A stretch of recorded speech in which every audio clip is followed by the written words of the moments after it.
Alright, may bago na namang trending. It's all about Claudine Barreto. Minaldita raw si Angelo De Leon. So, i-watch muna natin bago tayo magbigay ng reaksyon. Congratulations, at saka kayo talaga mag-congratulate na sa i-manifest na natin yung pelikula natin ni Gina. Ayun na nga! Game ka ba doon? Game ka ba doon? Kung matutuloy yung reunion project natin with Gina and Angelo? No, hindi. Kaya ako, Angelo. Wala Angelo. Ha? Oo. Ano ka ba? Oo.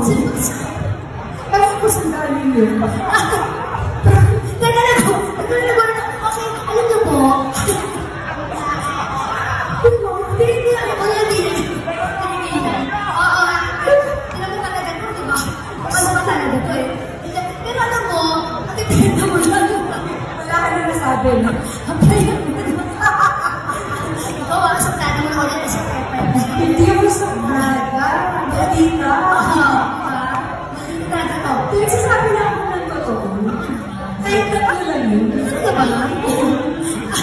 Ayaw mo isama si Nawawi? Siyempre pwede na. Huwag yung si Angelo. Alright, it's time for my reaction. Magre-react ako dahil may social responsibility ako. At ito ang inyong pambansang sawsawero with a heart. OMG, pareho ko silang gusto, guys. So, maki-Claudine ako at maki-Angelo rin ako, mga batang 90s dyan. Well, ang masasabi ko lang po, para sa akin ha, it's my own opinion. Depende yun sa inyo, pananaw nyo at pag-iisip nyo. Nagpakatotoo lang si Claudine sa sinabi niya.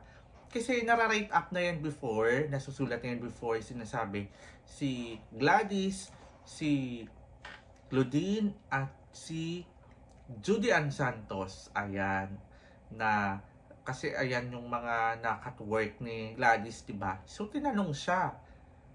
O edi sinagot lang naman niya, nagpakatotoo si Claudine.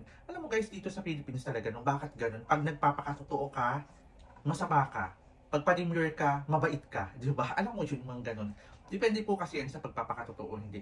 Yung mga yan, para sa akin, yung mga Barreto na yan, totoo kasi yung galing nila eh. Mga nasa likod ng camera at harap, totoo po talaga sila. At nakasama po sila talaga. Yan, personally, kilala ko sila.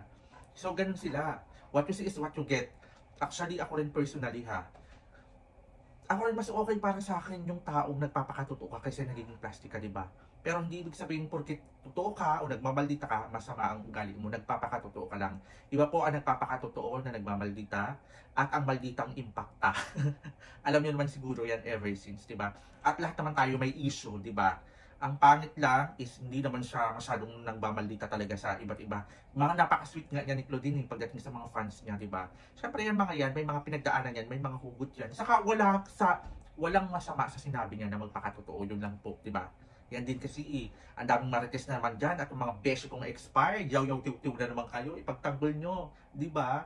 Ang point lang dyan, nagpapakatotoo lang siya, katulad ko. Ayun.